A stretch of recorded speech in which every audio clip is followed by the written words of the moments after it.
Vou conversar com o senador Jorge Cajuru. O Cajuru, me diz uma coisa, o que você está achando do governo Bolsonaro? Você me apontaria assim 3 erros e 3 acertos ou não há nem erro nem acerto? Não, tem erros graves, especialmente no que tange a comunicação.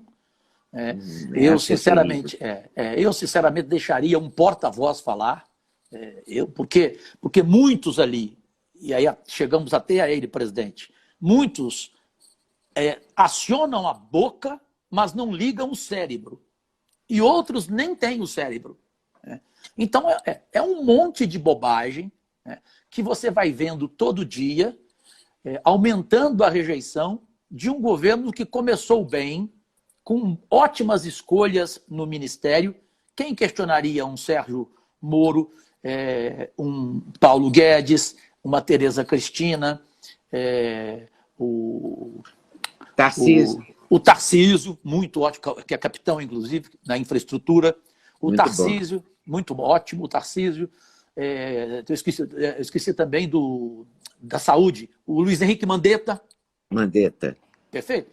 Então, ele escolheu bons, é mérito dele, né? Porque você fala, Cajuru, não é mérito dele. Claro que é mérito dele. Ele que escolheu, ele que escalou. Só que, ao escalar, depois veio algo que a gente não esperava, né? Que ele começou a querer realmente a interferir em alguns ministérios, e agora, cada vez mais, isso aí fica claro, não tem como discutir, né?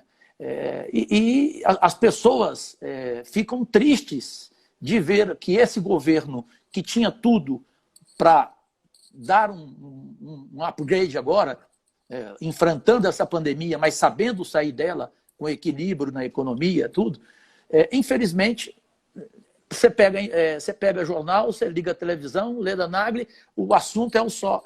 É investigação, já se fala até em impeachment. Eu sou contra, porque para mim ainda não há um clamor nacional para impeachment e não há nenhuma corrupção comprovada para ter impeachment, mas que há motivos para investigação, claro que há, né? Quem não deve, não teme, né? Então, não pode um presidente da República, de repente, dizer o seguinte, para a minha família e para meus amigos, não. Pode me investigar, pode fazer, mas para a minha família e para os meus amigos, por favor, os deixe em paz. Não, por favor, presidente, os deixe em paz, não. É ótimo para o senhor, se tiver alguma coisa errada, o senhor vai fazer questão de mostrar e provar que o seu governo tem essa independência com o Congresso, com os poderes, que não vai fazer tomar lá da cá, como o senhor prometeu na campanha, que não haveria de jeito nenhum no seu governo o toma lá da cá, e já está tendo. O Centrão está aí, ganhando o FNDE, ganhando outros orçamentos milionários anuais. Gente, o governo, Leda Nagli, você com a tua experiência, muito maior que eu, você não deu preguiça de ver voltar a falar de política e meter o dedo, meter a colher até o cotovelo nos assuntos do governo Bolsonaro? A figura de Roberto Jefferson, meu Deus. Roberto Jefferson. Mas foi ele que denunciou o mensalão, né? Foi ele que... Ele sim, porque o quê? Porque o dinheirinho dele não saiu tudo que ele queria. Tanto que ele confessou que ele pegou só 4 milhões. Agora, a gente não pode dizer que ele é um exemplo, né? Ele está acompanhado de quem? Valdemar da Costa lá. O partido dele é o PTB. O partido dele é o PTB. O que eles querem aqui agora no governo Bolsonaro? Eu pergunto a você. Eles querem negociar para ser o Centrão, né? O Centrão ser o quê? Ser a segurança do governo nas votações, né? E principalmente nessas discussões que já estão ficando aqui quentes, já estão ficando calientes, de às vezes nível baixo. Felizmente você aí não vê, porque é antes de começar a sessão. Tem uma reunião interna de meia hora dos senadores, mas tem hora que o bicho pega. É mesmo? Se vazar, Leda... Nossa, é pior do que aquela reunião ministerial, se vazar. Eu não posso falar, Cajuru, você não acha que foi um absurdo, aquele monte de palavrão? Eu falei, amigo, quem sou eu, Cajuru? Porque eu já xinguei o Gilmar Mendes de palavrão pra caramba também. Porque ele xingou um homem da justiça brasileira de gangster na época. durante um julgamento do Supremo Tribunal. O que eu fiz? Eu xinguei. Então, ele xingou aquele da Lava Jato, o Dallagnol. Ah, o Dallagnol, é verdade. Que era o braço direito do Moro. Do Moro. O que você achou da saída do Moro? A saída do Moro, ela demorou, né? Para mim, né? Ele quis esperar mais, só que eu, no lugar dele, não teria esperado.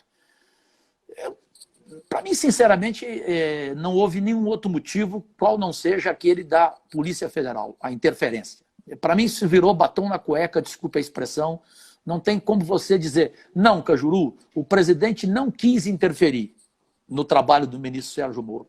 Amigo, claro que quis. Na reunião, naquele nível de palavrões, que eu também falo, por isso que eu não vou criticar, mas... o nível de palavrão não é uma coisa importante, porque Dercy Gonçalves falava palavrão, Lula falava palavrão, né? Tem vídeos do Lula circulando na internet cheio de palavrão. O palavrão isso eu não estou nem aí. Tem no Big Brother, tem em qualquer programa de televisão. Claro, basta ligar a televisão. Agora, o que é de se lamentar é a forma, né, como uma reunião daquela aconteceu. O Marcelo Adnet, até da TV Globo, retuitou uma postagem minha e mandou uma mensagem para mim no sábado, que eu falei, triste foi ver que uma reunião longa daquela não abordou em nenhum momento a pandemia. O ministro da Saúde, Leda, ele tentou falar, 1 minuto já foi cortado, já passou para outro. O anterior, o ministro da Saúde. Ou seja, não se falou em saúde, e aí só aqueles assuntos... Aí você teve tanta coisa ali, meu Deus do céu, né? A questão do meio ambiente hoje tinha que ter demissão, pelo que nós ouvimos o ministro falar. Né? O que o ministro da Educação falou, chamar todo mundo de vagabundo no Supremo Tribunal Federal, não, amigo, ali você tem que separar o joio do trigo. Você tem um Barroso, que é sério, você tem um Celso de Mello, você tem um Fachin, você tem uma Carmen Lúcia, você tem uma Rosa Weber. Né? Ali no Supremo, todo mundo não é Gilmar Mendes, não é Lewandowski, não é Alexandre de Moraes. Então, vamos separar. Porque você coloca todo mundo na mesma vala, no Congresso todo mundo é vagabundo. Não, então tudo bem. Então, no ministério teu, todo mundo é vagabundo também. Vou responder assim para você.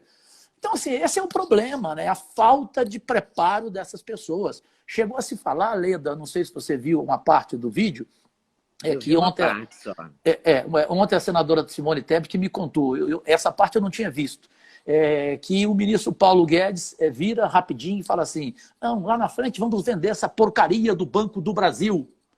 Aí o Bolsonaro respondeu assim, não, isso deixa para 2026. Pô, gente, eu como brasileiro não aceito ouvir que o Banco do Brasil tem que ser vendido porque é uma porcaria. Vai vender o Banco Itaú, vai vender o Banco Bradesco, né, que fatura 30 bilhões em um trimestre, para vender o Banco do Brasil e chamaram de porcaria. Né? Então, isso tudo foi muito ruim e tomara a Deus que daqui para frente a gente priorize a vida, preserve a vida, comece a discutir com equilíbrio a economia. Repito aquela frase que eu, numa entrevista sexta-feira para o jornal Opção, repercuti, que não há saúde sem economia e não há economia sem saúde, que eles pensem assim, com responsabilidade, e que o presidente comece a ficar um pouco mais tranquilo, porque ele pode achar que está tudo bem para ele agora. E realmente quem gosta dele ficou mais ainda apaixonado. Né, o problema é que exibir essa reunião significou que quem gosta do Bolsonaro continuou Bolsonaro e mais gostando mais, e quem não gosta está gostando menos, né? Quem não gostava está gostando menos. E continuou o mesmo Fla-Flu, não mudou nada. Esse é o problema que ele está... Isso é que está atrapalhando, o Fla-Flu. Né? Ele está percebendo, Leda, que a aceitação que ele tinha no ano passado, ele já não tem hoje. Já não tem. A rejeição dele, ela é insofismável. E ela é por quê? Ela é por causa desses vídeos, por causa dessas entrevistas. Aí um cinegrafista é agredido, aí você brinca com a imprensa com a facilidade. Eu sou daquele tempo em que você fazia o jornal Hoje, que era a maior audiência da Rede Globo de televisão, e eu não tenho uma pessoa que naquela época xingava a Rede Globo da forma de hoje, desrespeitava uma Folha de São Paulo pela história dela. Então, é o seguinte, amigo, esquece a imprensa, faz o seu governo, porque se o seu governo for bom e ela não demonstrar, ela vai perder a credibilidade. Mas você acha que a imprensa deixa, ou gosta, ou admite? O problema é que eu acho que o verbo é admitir. Você acha que a imprensa admite que o Bolsonaro foi eleito e vai governar? Ou ela tenta o tempo todo tirá-lo e desestabilizá-lo? A parte da imprensa, Leda Nagel, que você não pode querer ser contra, é o quê? Ação, reação.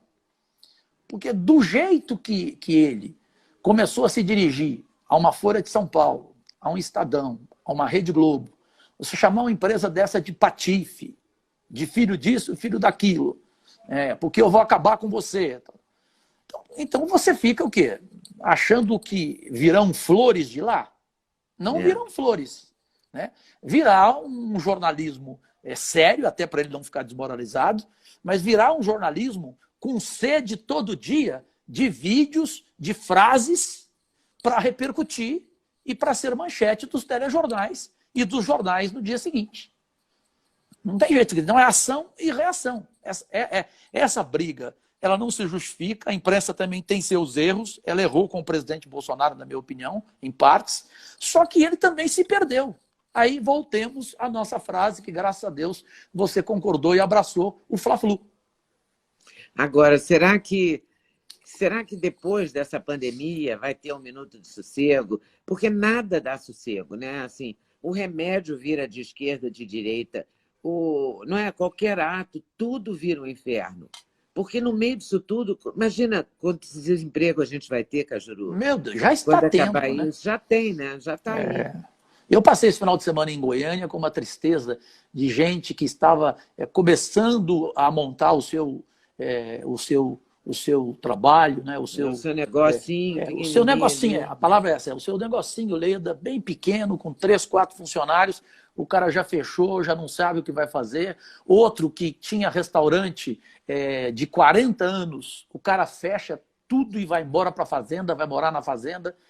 Então, isso tudo que a gente está vendo, a gente não queria ver. Então, imprensa, por favor, dê um tempo também para... eu vou falar aqui como jornalista com a Leda Nagel. Valoriza demais o quê? A imprensa, agora a CNN entrou no Brasil, né? E para mim a CNN veio para o Brasil para fazer história, porque ela fala lá, a quarta do mundo agora no Brasil.